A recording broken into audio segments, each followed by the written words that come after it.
This week's episode was brought to you by Christian and Smurf Hammer. Thank you, Christian and Smurf Hammer. It's with the generous support of listeners like you that we keep this lonely vessel floating in the vast abyss of podcast space, stocked with enough high-density nutritional gel to feed our sentient pet hamsters, learning long ago to subsist on the industrial-sized flat of toothpaste which was accidentally swapped out for our food supply at the last minute when we were jumping to warp speed during the trade dispute in the Oragel system. But we have found a buyer a few jumps away, giving us enough downtime to receive additional therapy from our hamsters, who were actually reincarnated alchemists from the 15th century and write very strange poetry none of us can understand. If you'd like to help us decode alchemical poetry from reincarnated space hamsters, or just hear the second half of this episode, then please visit with your mouse, keyboard, and phone simultaneously www.patreon.com/thewholerabbit, where your monthly donation of a mere $5 will not only get you the extended version of our episodes about Edgar Cayce, but every single one of our episodes about topics so vast, a medium-sized bookstore would collapse into its own gravity well if it ever tried to contain the sheer number of weird nonsense we've covered. But not only that, I'll send you a super high-quality 5x5 vinyl sticker of our Big Bunny Baphomet cover art, and Patreon will give you the key to our Discord server, where listeners and hosts of the show hang out and share pictures of the auroras, because apparently the ionosphere's on fire. Check out our $20 tier and above for a monthly tarot reading from yours truly. Message me and we'll figure out a day and time. It takes about 15-20 minutes. In this week's episode, we gaze into the life of one of the world's most renowned and talented psychics, the great Edgar Cayce. With thousands of documented reports, witnesses, and return clients, Edgar Cayce made a name for himself as a healer who, despite being a simple country boy, could merely put himself into a deep sleep, almost as if in a coma, and begin uttering the words of a mysterious voice which seemed to know the secrets of medicine, the human body, and the universe, dispensing its wisdom to all who would call upon it. In many ways, Edgar Cayce did for psychism what Nikola Tesla did for electricity, and his legacy endures today with a number of his highly accurate predictions still coming to pass. In this episode, we discuss his early life as a boy in rural Kentucky, and how, from an occult perspective, he may have attained his psychic gifts. In the extended show, we discuss Cayce's adolescent years as a Bible lover, his experiences with women, getting shot outside a dance hall, and the religious experience which pushed Cayce from the simple life of a farmer out into the world, where he would quickly become a sensation. Thank you. Tune in next week for part 2, and enjoy the show.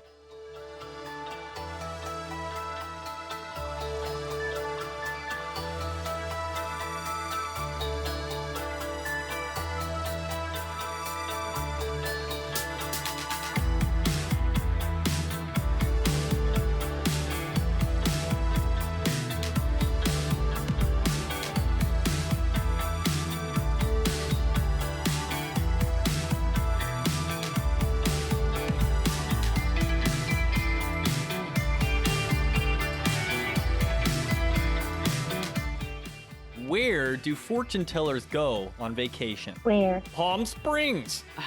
Cheap.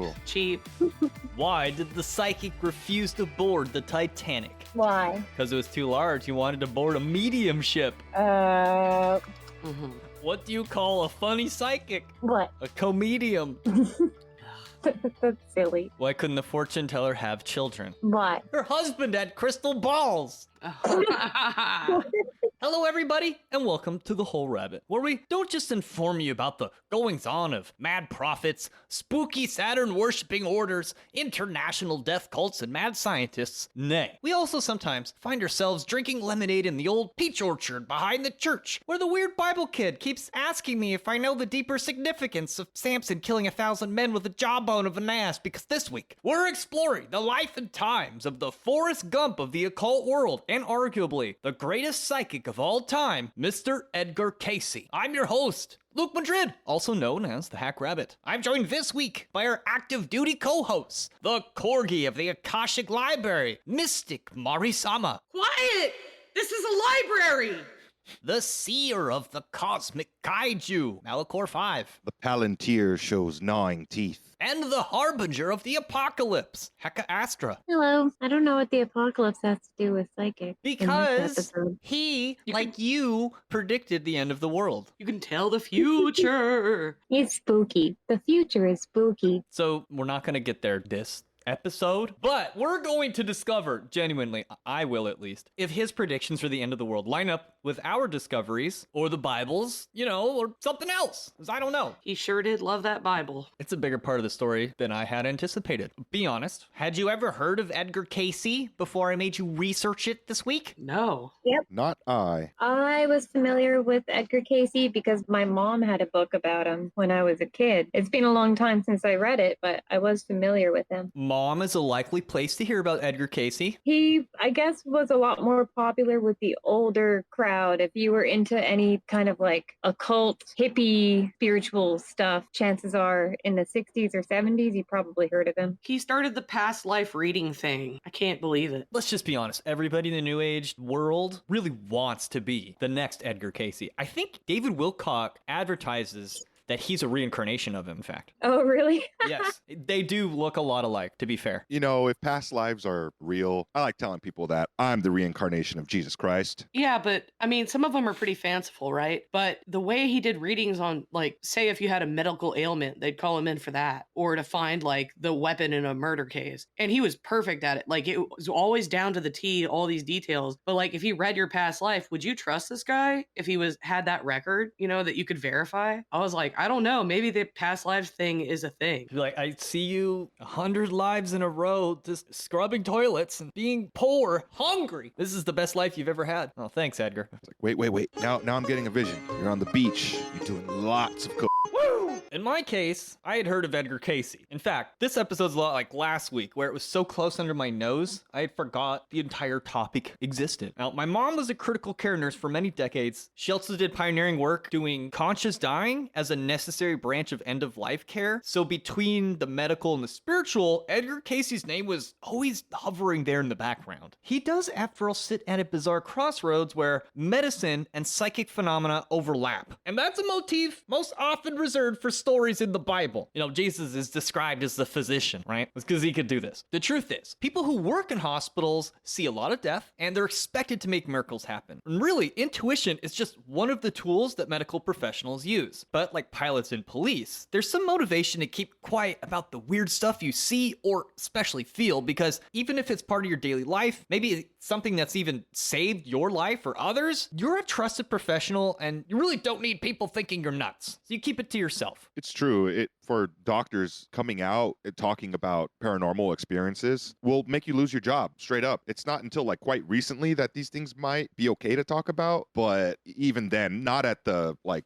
executive level. It's true. Like, my dad worked in a hospital too, and they had like a crazy amount of paranormal stories. He would always tell us, anytime someone had a new experience. My mom told me lots of great stories, and I can remember one that stands out. She said she was walking near the foot of a patient, and she had the subjective experience of walking through spider webs, and she interpreted that symbolism as an indication that this person's nervous system was under duress, and she was able to discover bleeding in the head, some sort of a hematoma that hospital staff was able to correct, and it may have saved the person's life. And so that's an example of, okay, I'm a medical professional, I'm experiencing something psychic, but I can go and do actual diagnosis, to check my suspicion. And if it's a hit, it's a hit, and you don't have to talk about the weird psychic impression you had. You can just say you had a hunch. You could say, well, I felt like I should check because this procedure, that procedure, I got a gut feeling about it. But you're gonna sound crazy talking to your boss about it. And people thought Edgar Cayce was crazy too. Referred to as the sleeping prophet, Edgar Cayce is one of the most famous and well-documented psychics of all time. And despite having no connection to Aleister Crowley, spooky German Saturn worshippers, or Helena Blavatsky, or even counted as a member of a secret order or lodge, he's often thought of as the father of the New Age movement. During his 45 years of active practice, Edgar Cayce sought to have provided 14,000 psychic readings for upwards of 6,000 people, so he had some repeat customers. Most remarkably, he did this while entirely unconscious, as if possessed while in his sleep by a higher intelligence, and when he woke up, he was none the wiser about what he had even said. All Edgar Cayce needed was a slip of paper with the person's name upon it, and he was capable of entering a very deep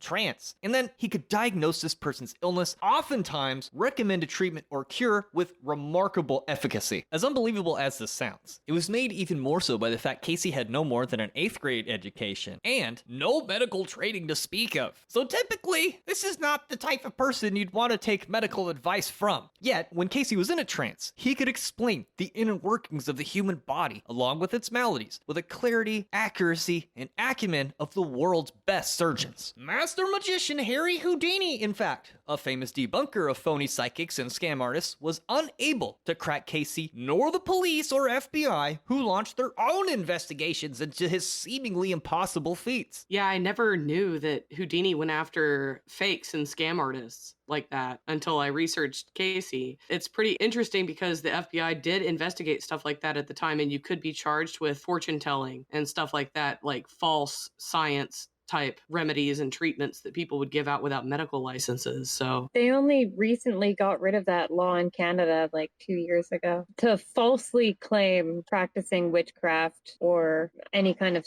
psychic. But there's no way to phenomena. tell. They just throw those people in prison for fun, you know?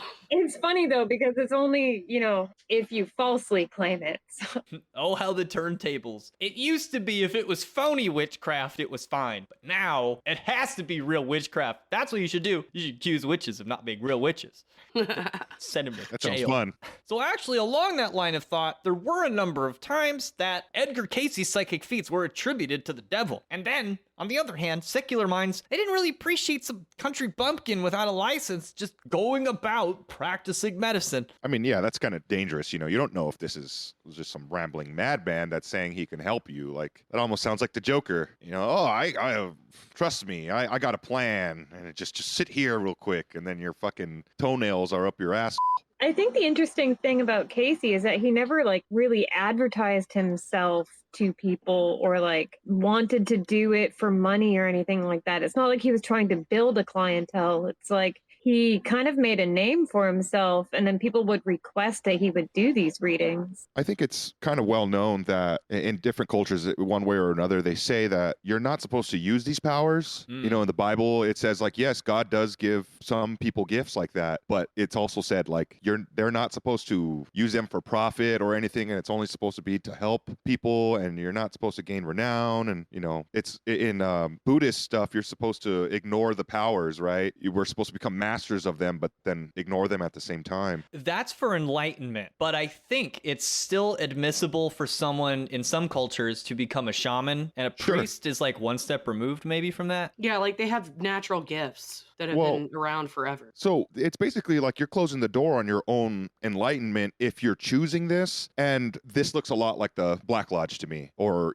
a Saturn brother, to not go into too much detail, but they're choosing to not give in to the power and wield it and then use it in the lower realms. I mean, that's also kind of what Bodhisattva do. They're supposed to hang out until every blade of grass gets the vibes. Well, it sounds like a noble and cool job, and it's all part of the equation of the balance of the universe. I just want to bring up how some of the nature of Cayce's, let's just call it magic, this fortune-telling stuff. It's dealing with, the sphere of Yesod, to be Kabbalistic for a second. Yesod, of course, is the unconscious, the dream realm of thought for the soul, right? And it's also Yetzirah, which is one of the 4 worlds. It's the world right above ours. We're in the solid world. That's the world of manifested things, right? And we want to tap our mind into the Yetzirah world, or Yesod. And Yesod being associated with the moon is perfect because we also get a lot of moon symbolism in scrying. Water is another common thing to use for fortune telling, metaphorically speaking, in Golden Dawn tradition and stuff, Kabbalah. It's Yesod is this first step you take into understanding how one might be able to predict the future or diagnose mysterious sicknesses, and also figure out how to cure them with unorthodox or new methods. He did have to enter trance states, which are associated with Yesod, and the sort of consciousness and personality that would come through him in these trance states was very similar to how Lamalu Duquette describes the consciousness of Yetzirah as nerd angels, and partaking of the same qualities where they are very much associated with all the little parts that compose something. The Yetziratic intelligence can see all of the things in all of its individual parts and make repairs if need be. And it would be that dimension of awareness that Cayce was working with. So for some people, that's good enough as saying working with the devil. And a number of haters could always be counted on to make his life harder than it need to be. He also, unlike most people we discuss on the show, never started his own religion or lodge or church. He never took disciples. He preferred spending time with his kids to rubbing elbows with famous people, and he did not charge admission to his readings. He also didn't conjure ectoplasm or summon phantom spirits, although it does sound like the people who were operating him, because he wasn't really in control. It's like whoever put him under, they did like call up people like Jesus and stuff like that. So it did get a little funny here and there. Although Cayce says his powers worked best when he was just doing God's work and not doing parlor tricks. That being said, novelist Arthur Conan Doyle said of Cayce that he was in a class all of his own. He gave trance readings to scientists like the engineers of RCA, IBM, and Delco, but also the founder of Goodyear Tire. He gave psychic readings to the Wizard of Menlo Park, Thomas Edison, and even the mighty Nikola Tesla. Mitchell Hastings credited Cayce with helping him develop FM radio, and NBC founder David Sarnoff regularly called upon him for readings. Ernest Hemingway's mother called upon him to consult about her son's writing career. Marilyn Monroe used beauty tips channeled by Cayce during trance and even provided medical advice to Nelson Rockefeller. Whew. Wow, what a superstar. I know. There's even a rumor he may have given psychic advice to U.S. President Woodrow Wilson, but you don't talk about that. Countless predictions of Cayce's have come true, and they're still referenced today by those who are aware of his legacy. New agey folk. Now, despite all of this attention, Cayce remained humble, even a simple man throughout his life. He always worked a normal job and was never known to have really struck it big or become wealthy, except of course for his countless friends and family who were always a part of Cayce's life and there to support him. A lot of occultists we talk about in the show, their family's like, we don't talk about him, but Cayce was genuinely liked by people who actually knew him. So I think that's a good sign. We don't talk about Bruno. And let's not be too hasty to forget and remember that in Cayce's lifetime, he was contemporaries with Crowley and Tesla and Blavatsky. Yeah, no, he was. But yeah, it's this big shift that we've been kind of talking about, 1893 World's Fair, right? And yes. Electricity, all this crazy shit. He's right smack in the middle of it all. So there is definitely the current of big time serious magic going on the planet Earth at the time he's alive. And maybe he caught some of that energy and did some badass shit with it. I think he influenced them a lot, though. That's really the reason I wanted to do this episode, because we talk so much about these edgelords. But if you want to run with our idea that the Aeon of Horus, the New Age of Aquarius, is not limited to Aleister Crowley, but Aleister Crowley was one of its messengers, along with people like Carl Jung, and oftentimes Edgar Cayce gets thrown in that batch of revolutionary thinkers around this time. Nikola Tesla, of course. Blavatsky. What makes Cayce so interesting is that he is a genuinely Christian man from America that has a family. You don't have to be some black cape wearing cultist, Enochian spell shouting dude to be an occultist. You could still be a Christian, You could still participate in the new Aeon, this new magical era, and still be just some Christian from the South. I think people overlook that. Yeah, he strikes me as very salt of the earth person, very down to earth and not very cliquey and not driven by trends or fads or even fame and fortune. I highly suspect that he had autism, similar maybe to Tesla.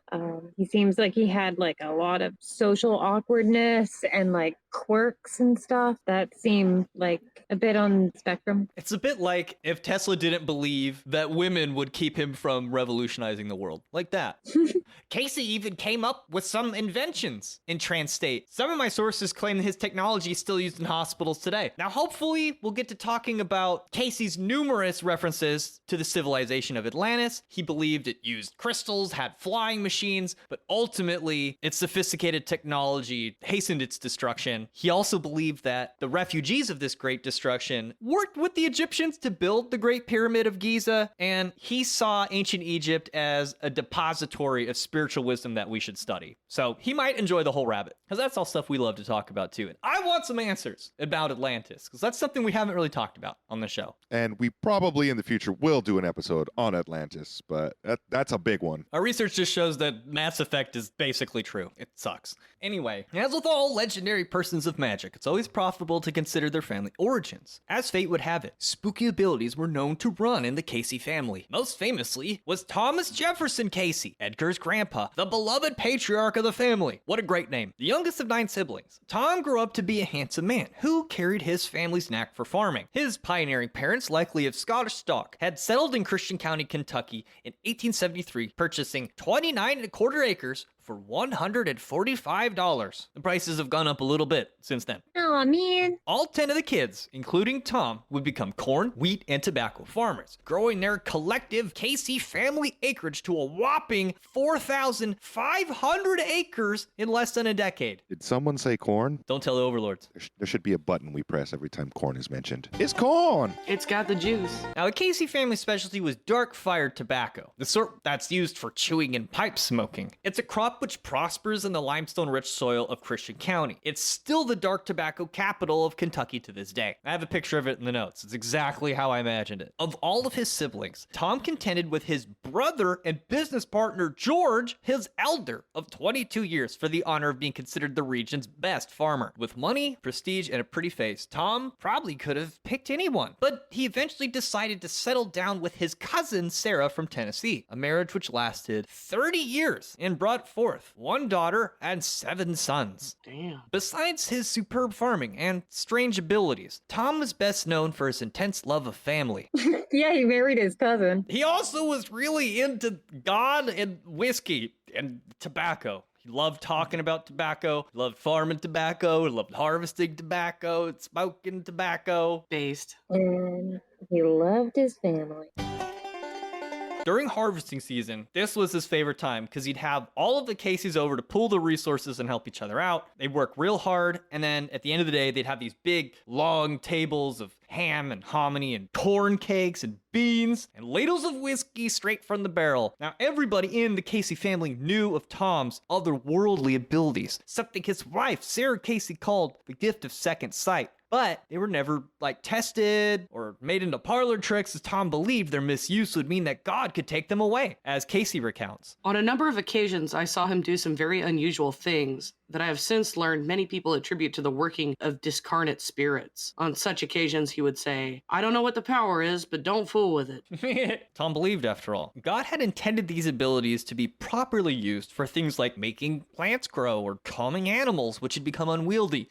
Farmer stuff. Even still, little Edgar Cayce recounts Grandpa could make a broom dance just by holding his hand over it, or induce a table to move without touching it. Whenever Tom needed to dig a well, he would pluck a forked limb from a nearby peach tree, hold one end to his chest, and walk about until it began to vibrate. Traditionally known as dowsing, Tom was said to reliably locate water this way whenever he needed to. I read somewhere that Christian County has a lot of water, so he might have just been persistent. The family also abided by local superstitions about what day a hog ought to be slaughtered, what a strange smell meant in the smoker before a rainstorm. But Tom and the family were regular attendees of Liberty Church, and they contributed to the collection plate around harvest. So they are Christian folk. This only increases once Edgar shows up, but we'll get there. Now, as psychic abilities are sometimes thought to skip a generation, Leslie Cayce, Tom's second-born son and father of Edgar Cayce Jr., was said to possess no spooky abilities. Save for his good looks and love of whiskey, he shared little in common with his father either, for starters. Leslie was not much of a performer, and he had a nasty habit of gambling and getting wasted, and especially fighting. Leslie loved to scrap so much that by the time he reached his 21st birthday, he was said to have broken every bone in his body at least once. Even still, Leslie was dapper in appearance and wore well-pressed clothes, well-shined shoes, and was well-shaven except for a neatly waxed handlebar mustache. This was fitting, as Leslie was also an exuberant and skilled debater, usually had something useful to sell, and to his wife's chagrin had a proclivity for chasing women. Kind of a deadbeat, really. I kind of want to change my past life choice. Instead of Jesus, I kind of want to be Leslie. Sounds like me. Fighting everybody, getting drunk. You don't want to be Edgar Cayce's dad. Why? Because he was an ass? Sounds fun. I think you'll find out. He's a fun guy. He's a good old boy. So Leslie had fallen in love and married a young Carrie Elizabeth Major. The couple were both still shy of 20. Carrie was described by her family as attractive, even statuesque. Edgar later described her as genteel and courteous on the one hand, loving, forgiving, compassionate, and God-fearing on the other. The union between Leslie and Carrie was anything but unusual, as the Cayces and Majors were apt to marrying each other, from the sounds of things. The family bonds between cousins must have been interlocking in a way fitting of carbon nanotubes today. In fact, you could walk 7 miles from Grandpa's house all the way into town to Hopkinsville without ever leaving a Cayce or Major property. Naturally, the Cayces were stoked to have another Major in their fold, and she even came with a dowry of a few hundred of the Major's prosperous farm property. Sadly, though, it was evident, even to the Cayces, Carrie had married down. Despite being a lousy farmer, a playboy, drunk, and a spendthrift, Leslie allowed Carrie absolutely no decision-making in the household and expected her to keep up on all the housework, too. He was one of those, like, women are meant to be seen, not heard, and also doing a lot of work that I'm not gonna do. And then he sucks at farming, so then she has to do that too. Hey, he had to go spend all the money. You see, that's Leslie's job. Now, despite making the best of it, it all kind of came to a shock to Carrie, because she'd grown up in a household where servants looked after her, and she'd even attended a college in Hopkinsville. So she was like educated, came from a good family, and then she was like immediately a woman slave after she married Leslie. Now, Leslie was such a bad farmer. At just following the birth of their first child, the 166 acres of farmland he'd inherited from Carrie's father had to be turned over to creditors, which necessitated the young family renting a 2-room cottage behind the Beverly Trade Store, which Leslie would try his hand at running instead. The shop was located in a quarter-mile-long settlement of homes, other buildings that included blacksmith shop, a doctor's office, a church, and a 1-room schoolhouse where Edgar Jr. would someday go. It wasn't that Leslie was lazy, necessarily. His lack of farming skill was actually thought to be due to a fear of snakes. And his family would also recount that it was really only a problem because the snakes had this peculiar tendency to be attracted to Leslie, such that if Leslie sat his hat down, he could soon expect to find a snake under it or curled around the brim. And if he stood outside long enough, he could definitely expect a snake to coil around his ankle or even slither up his pant leg. He's from Slytherin House, apparently, and speaks parcel tongue. I mean, sounds kind of cool. Don't gotta work all day, can get drunk, free snake pets. I mean, sounds pretty relaxing. Can you imagine if he had thought of selling the snakes or selling the venom or something? Like, he could have been rich. And it was true of both harmless snakes and deadly snakes. And better still, none of them ever attacked him. They just liked him. I think that'd be great if you loved snakes, but he hated snakes. Aww.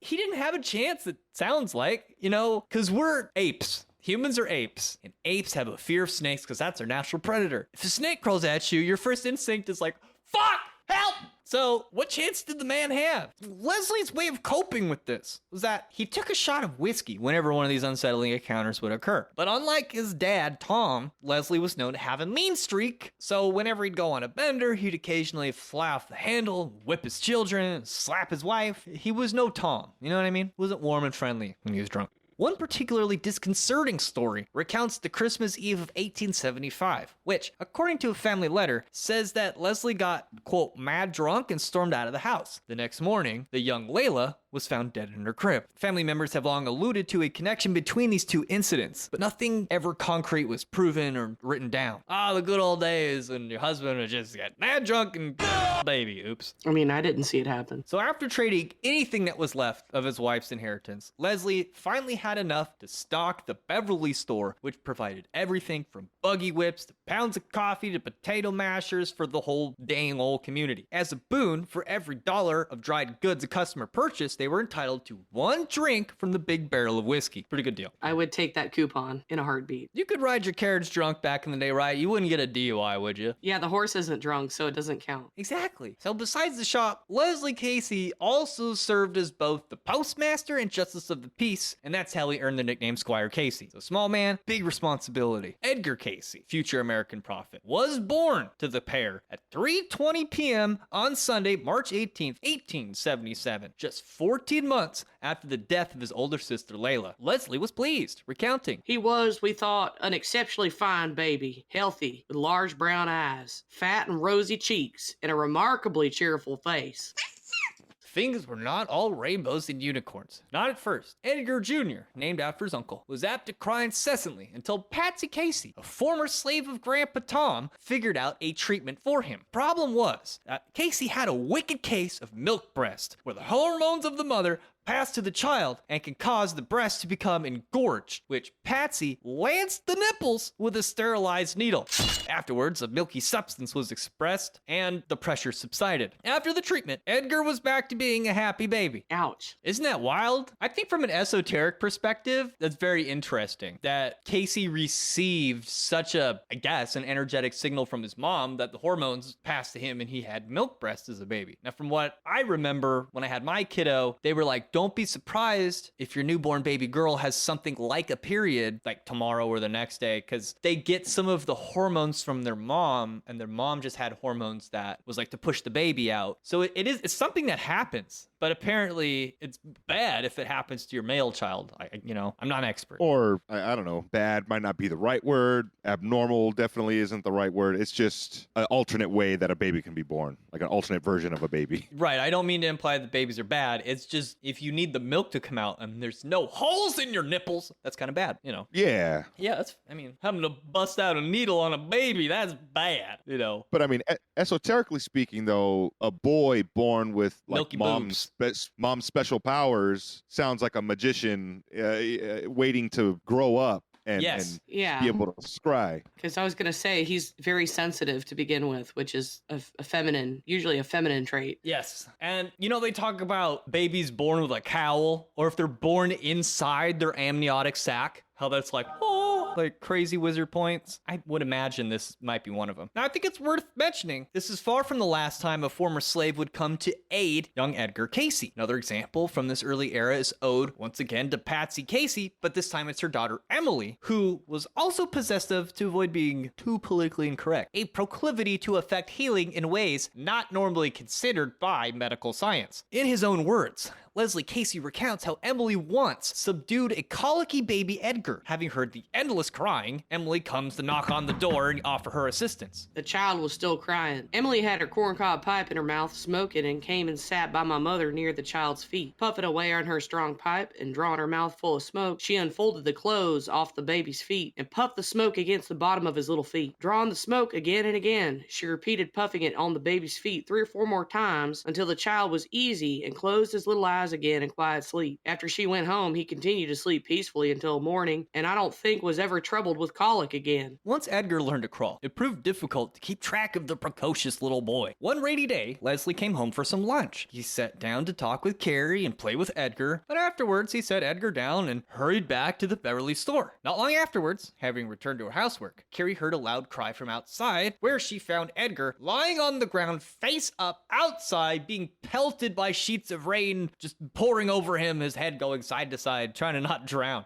The next time, though, was much worse. On May 27th, 1880, Edgar was now 3 years old and playing out in the yard with Dad nearby, keeping an eye. Edgar was messing around. He climbed up on a fence post. Then, just as Leslie noticed, not quick enough, Edgar plummeted to the ground, face first onto a wooden board with a nail protruding from it. Nail punctured clean through Edgar's fragile baby skull, going in far enough to reach his brain cavity. Leslie sprinted over, removed the nail from his forehead, poured some turpentine on the wound, and slapped a bandage on it before sending him off to play again, which he resumed as normal just a short while later. Classic dad first aid move. It makes me think of nail symbolism and how it's associated with the Hierophant, right? Yes, and he fell off the fence, and then fence is Chet, so the chariot and the Hierophant. Hierophant's like some wise guy, right? Yeah. Because he would become like a Hierophant. It's a little prophetic, like this nail literally like making its way into his consciousness. This Hierophant lesson driven by force, symbolically being so prophetic of his future,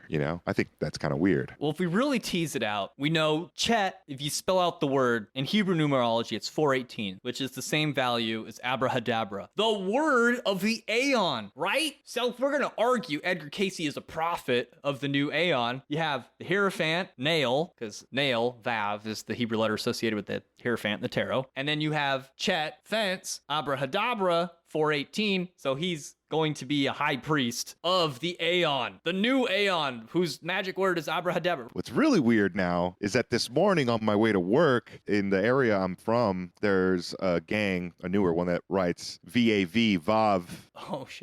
and it was on a fence. Oh, weird. It's a sign, man. I'll take it as a hit. Because I'm like the spooky Germans. I like the Thelema. I just don't really want to worship Aleister Crowley, which is hard to explain to people. And I believe Thelema transcends Aleister Crowley. And I think little signs like this, at least for me, point me in the right direction. I consider Carl Jung another prophet of the new Aeon. There's many more. But like I said, what makes Cayce interesting is he came from a family like Leslie and Carrie, you know? Right. So he's got this crazy accident that happens, right? That's kind of where we left off.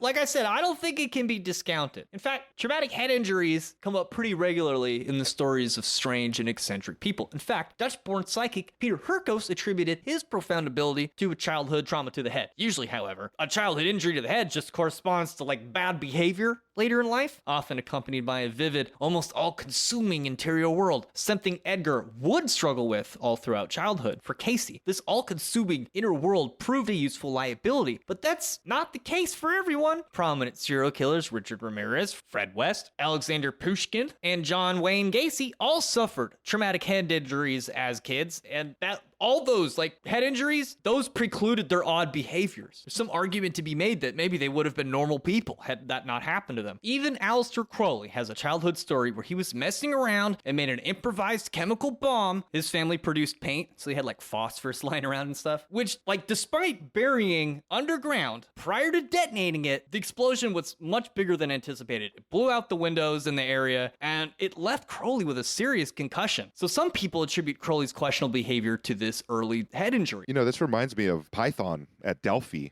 know, the seers, fortune tellers of ancient Greece, they would pretty much cause head trauma or chemical damage to their brains to get hallucinations off of volcanic fumes spewing out from the depths of the earth. From snakes, too. Oh, man. It's all Edgar Cayce. Oh, no. And then there's the snake charming Christians and stuff. Like, yeah, it's all there. What about that, like, banishing the snakes or the pagans from Ireland, you know? The Piper. I don't know the story. Actually, that'd be a good one to talk about. The Pied Piper? I'm gonna have to Google it. I've forgotten so many things. Another time, Edgar almost drowned. At the age 3, Edgar had gone wading out into a pond. It had been after a crazy heavy rainstorm. He was at his grandpa's house, and little Edgar had noticed a number of the fish had become stranded in the shallows. And so he had waded in and was carefully catching them so he could place them back in the deep. But he lost his footing and he fell into the deep himself. Fortunately, one of Grandpa's former slaves, he had a few apparently, came to Edgar's rescue and plucked him from the water, or he would have definitely drowned. Fortunately, Edgar never became a serial killer, although nobody would argue that he was a little weird, but he was charming nonetheless. One family member and neighbor of the Beverly store, Dr. Doolin, was apt to eat dinner with the family,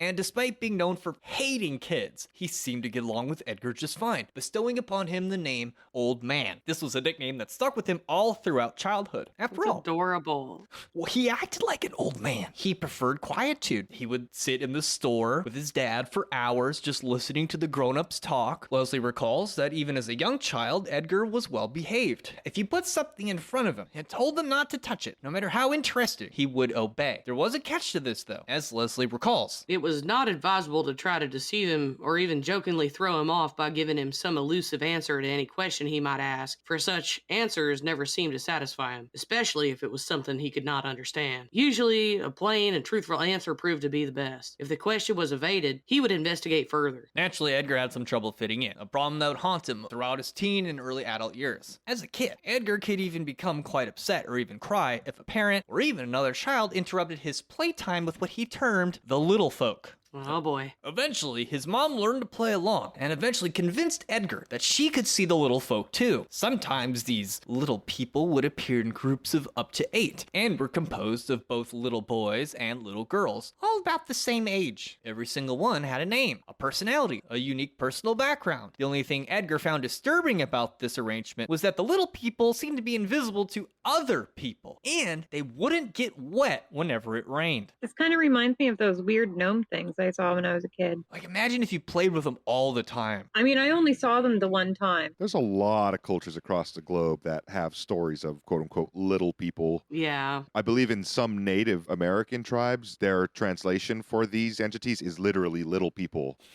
Indian in the cupboard. Oh, I was about to say that. I love that movie and book. I'm curious if Edgar Cayce ever described what they physically looked like what they actually looked like to him. Because the ones that I saw were really weird. They had more like Jack in the Box faces. And we don't have Jack in the Box in Canada, you know, that burger place.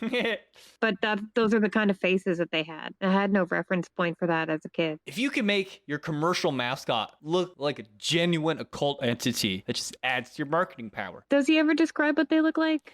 Okay, to answer your question, they look like normal humans from human culture.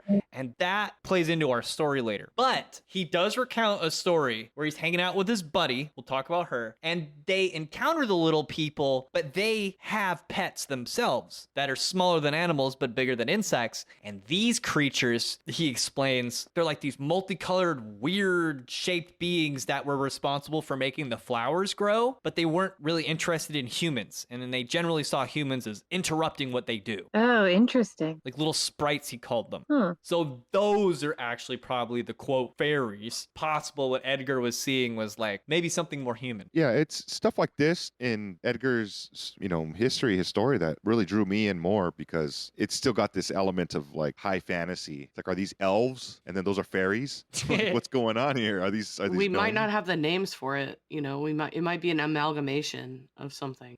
People like this are also creative. So for a child's mind, it might be interpreting it a certain way with like a story attached to it. But he could literally be seeing like spirits or past lives or something. Okay, yes. The adults thought it might have been his imagination. The problem is that these little folk seemed to be from places like Egypt and Persia, and they knew stuff about the world that like folks in Beverly didn't talk about. And they kind of told him stuff. Yes. And he learned from them. Yeah, and it's verified too. It's like they were facts. But besides being a little weird, he was well liked. As his father recalls, he was the most universally admired and loved child I've ever known. He was very generous and thoughtful of others, even as a child, and very liberal with everyone. It was very rare for him to ever hold anything back. Either way, Leslie and Carrie hoped the talking to fairies would stop when the family was forced to move yet again. As it turns out, Leslie was not much of a store manager either, and found himself entertaining customers who mostly just wanted to sit around and drink rather than purchase stuff. Before long, Leslie would decide there was only one thing to be done, and that was to go back to being a farmer. While this seemed like Leslie's second time striking out, Edgar was plenty happy to move back onto Cayce Farm property, where Grandpa Tom happily took over the role of babysitter. As fate would have it, the two were absolutely inseparable, described by family as cut from the same tree. Leslie was impressed and happy to see his son so happy. Edgar often fell asleep in Tom's arms and liked to be wrapped in Grandpa's long coat. During the day, Tom showed him how to fish and ride a horse. Whenever the family stayed the night, Edgar could be counted on to curl up next to Grandpa, clutching his beard tightly. So they loved each other. Like all they did was spend time together. And just like that, he was gone. One day, on the way to the machinery house to help Uncle Lucian repair a reaper binder, they stopped to water the horses and sit catching minnows for a while, something that they loved to do together. As they approached the water, Tom's horse was suddenly startled. Presumably, he saw a snake, and he bolted, plunging straight into the water, swimming to the other side. Tom remained in his saddle, but the horse emerged from the water, attempted to jump a fence, failed, and then it ran back towards the water. But at the last minute, at the water's edge, it bucked. Tom fell into the water. The horse reared up on its hind legs, and it came down hard on Grandpa's chest, sending Tom down unconscious underneath the water. When Tom's neighbor, Lester Major, arrived shortly after, Edgar had to show him where in the water Tom had disappeared. By the time they pulled Tom from the water, he was very dead. Cayce boys washed and prepared their father's body according to tradition and buried him in the family cemetery in the gardens behind the house. That's got to be so traumatizing to see your grandpa die like that. It's like all of a sudden you're having just a nice day and it's like a calm hangout spot. It's like, bam, he's dead, gone.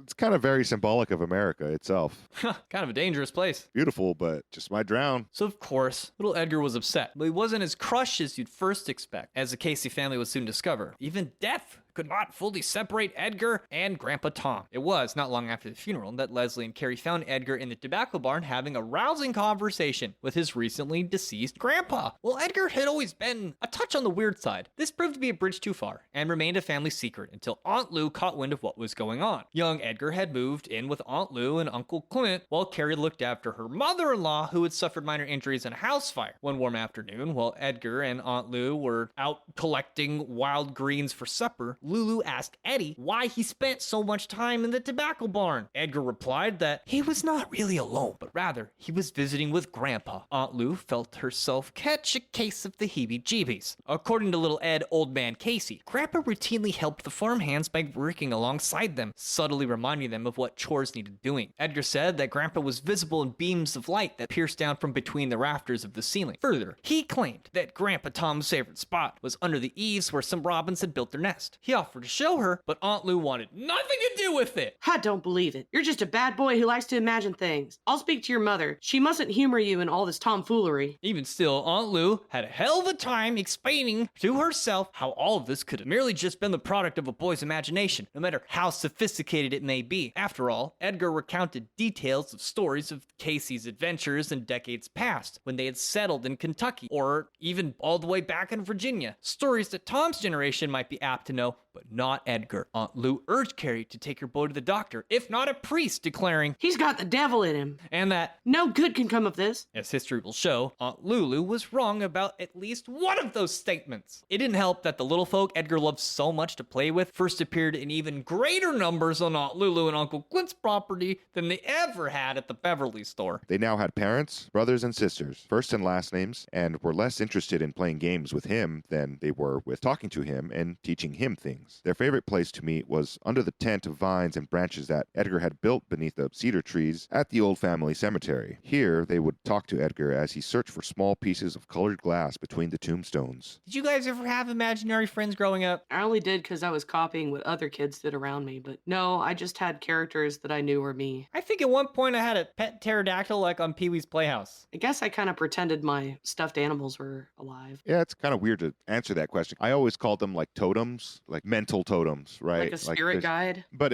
now I call it like angel armor as an adult magician. There's always been this protective magical force that I perceived around me, guarding me, because I was told to keep your spiritual guard up just like you are in the physical world, right? Like even from when I was a Christian growing up, that shield of God or whatever. But I just personified it as like Godzilla.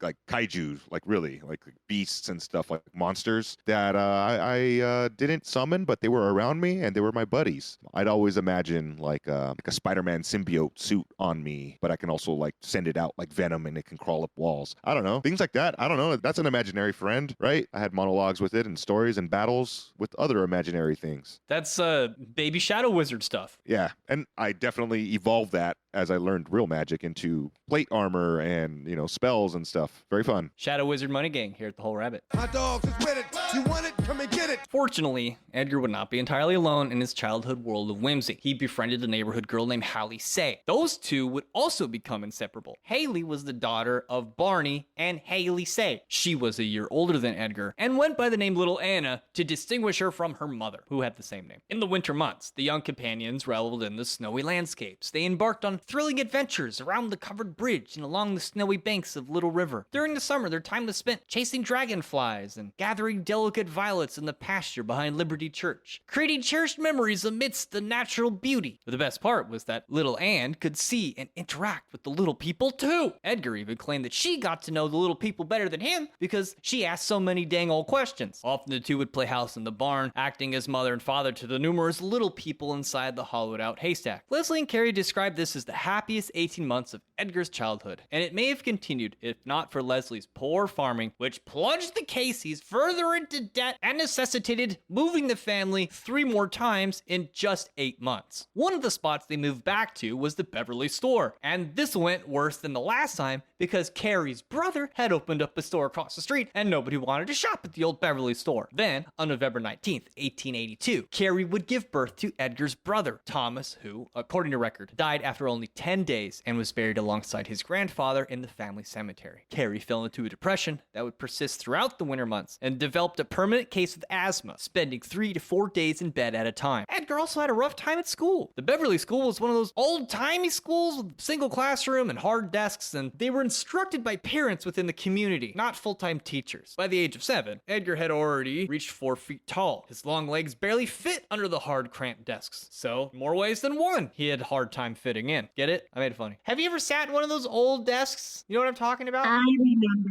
those. They're designed to be uncomfortable, so you'll pay attention. I think that's true. But also, you can crack your back really good on them. You can. But Edgar, however, he'd frequently find himself sitting in the dunk chair in the corner, mostly because he just couldn't concentrate on the lesson very long. And because he couldn't pay attention, he was regularly whipped by the teacher. Everyone just thought he was a bit weird. And so by 1889, he had a reputation for getting into fights. Now, despite being told to keep quiet and downplay his reputation, the kids and the teachers all sort of knew he was liable to talk to dead people or play with fairies. What made matters worse is that Edgar didn't seem to give a damn about shooting marbles or playing baseball or the one game where you crumple up a piece of paper and tackle whoever's holding it. Wanted nothing to do with it. Right up my alley. Now, although at first he wasn't particularly good at it, the only subject Edgar really took an interest in was reading, which Leslie regularly helped him with, following along and helping him sound out the words. His intense interest in reading was said to have blossomed from a chance encounter with Crazy Bill, a former slave who lived with Tom on the old farm. Boy, I mean, when you go from 29 acres to 4,500 acres,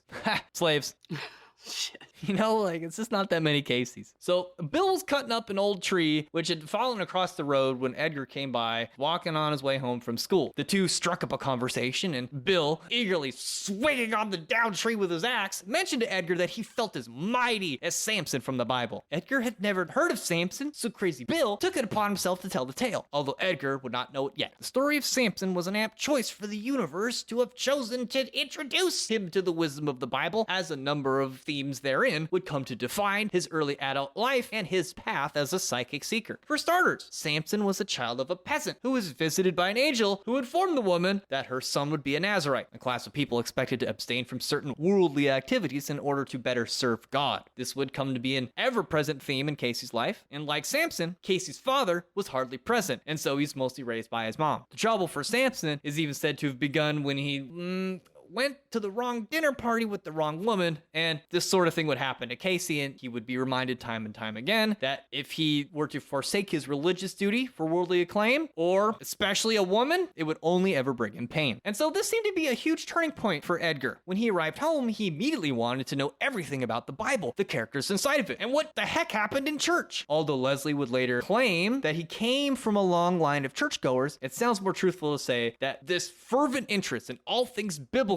is what pushed the Casey family to become regular churchgoers. At the time, they didn't even own a Bible. It had been burnt up in that house fire some time ago. That is, until Aunt Ella caught wind of what was going on and made damn sure to remedy the no Bible problem. Ella showed Edgar a huge, black, heavy illustrated edition of the good book, and he was absolutely spellbound. Inside were woodblock prints of Samson using his mighty strength to tear down the temple of Dagon, and she made good on her promise that the next time they were in town, they would stop at the Hopper bookstore and get him his own Bible. After that, he pretty much forced his parents to teach him how to read it. It was inscribed January 14th, 1887, and from that day, he would hardly ever let it out of his sight for the rest of his life. You know, it's funny, as satanic and thelemic I might seem on the podcast, somebody bought me a custom-made Bible with my name inscribed on the front, and I own it. That's because you need Jesus. It's for the records, man. There's some stuff in there. Somebody was like, hey, it's so funny. I thought it would be funny to get you a Bible with your name written on it for your birthday. And I was like, wow, well, You know, I guess I'll keep it. I think you know you're an occult nerd if you have a favorite Bible edition or a favorite book. I have one. I have the Amplified Bible. Oh, It- sweet. They take the original Greek and they translate it, and then they tell you what the ancient words meant, like within context of when it was written. And then they show you the translations of like all of the other Bible editions, like in the side notes. It's so awesome. That sounds like an objectively correct version of the Bible. I want a Bible that's written in modern language, but I want it to be written by Francis Ford Coppola. Go back to the club. Do you think that entitles you to plunder the riches of my Emersonian mind? Just go watch it. It's good. But if if you'd like to hear about the rest of Edgar Cayce's childhood, about how he came to be endowed with such intensely magic prophetic powers. It's Bible time. That one time Edgar was visited by an angel. The one childhood incident where he was possessed by demons, and how he very poorly did his best to act normal. Then please visit www.patreon.com/thewholerabbit, where your monthly donation of just $5 will not only get you this extended episode, but all of our extended episodes that would take you a long time to listen to, like all of them. In the meantime, I'll send you a 5x5 high quality vinyl sticker for our Big Bunny Baphomet cover art. I just got a whole new batch. They're very fresh. They smell like you just bought something expensive. You know High that plastic quality and smell? vinyl. It's good. It's a good smell. It smells like computers, like a new computer. Great smell. Besides that, I'll send you the keys to our Discord server where you could talk to us about the strange conversations you had with the fairies when you were just a wee lad or lass. Or you could tell us where your dad lives What? in Discord. Daddy. Thank you, everybody. Eat carrots and shoot lasers. Pew. Pew, pew, pew.